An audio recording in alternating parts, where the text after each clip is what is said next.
flashback to about 2017-ish. I was working at Nationwide Insurance, which, Fortune, whatever company, doing well over six figures at this point. I was on my second promotion, so I was doing very well within working there for like 5-6 years or something like that. Right. I had been moved to another department. I wanted to be in this department. I'm acting like someone moved me. No, I applied for the position and it was a new position and it was higher level. It was a senior consultant level, which at this organization is analogous to director level. So senior consultant level, director level. The big difference between the two, senior consultant level is the highest level individual contributor. Director level is the highest level team leader before vice presidents, vice presidents, senior VPs. So it's on the same level, but generally, in order to go higher up in corporate America, you switch over to the director role because going up from there means that you have team and you have to be a leader, you have to lead your organization. So in order to go up, you have to get on this team stuff. I always thought that I would be a fantastic manager because of my unique gifts and talents of being able to talk to people, my level of charisma. I'm generally an affable person, outside of all of the YouTube shit and me talking shit about all these damn ass hoes, right? An affable person. People like, all right. And I always thought, man, it'd be super easy. When I moved over to the department about a year or so in, I was telling them, hey, listen, this is what I see for myself. I see myself being a director, on my goals. And they were like, all right, cool. We hear you. Eventually, they decided on a person to dotted line report into me. Now, if you're unfamiliar, if you report into somebody, it's official. It's on paper. HR knows about it, right?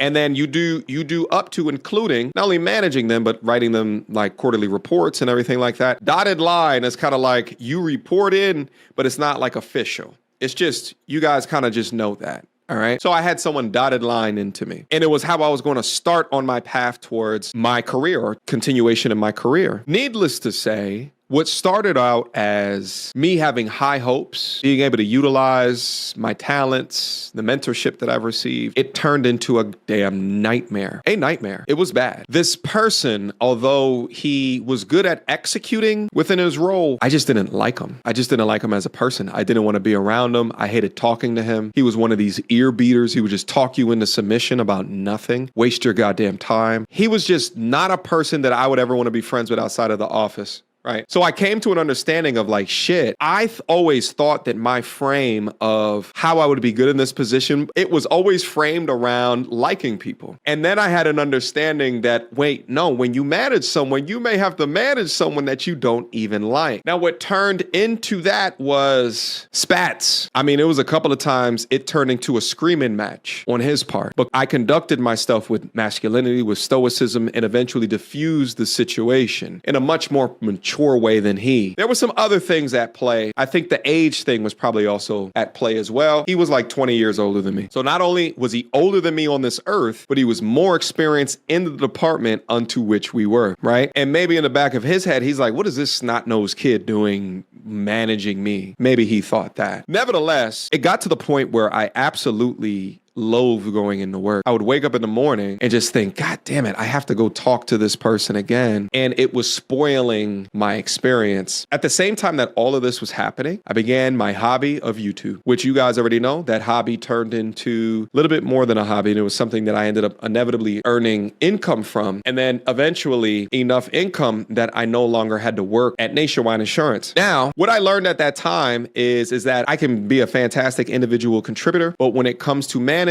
I have to be able to like the people. But now, as I flipped into this YouTube role, I can be a fantastic individual contributor and I don't have to worry about having a team. I don't have to worry about managing anybody. Isn't this amazing? I thought to myself, right? Now, as I transitioned and I eventually started working at Nationwide, they wanted me to come back in the office post-COVID. And I was like, listen, in my mind, I was like, I can't do both of these jobs at the same damn time. Let me offer them, hey, let me still work back at home. They said no. They didn't know I had another job that paid more money than Nationwide.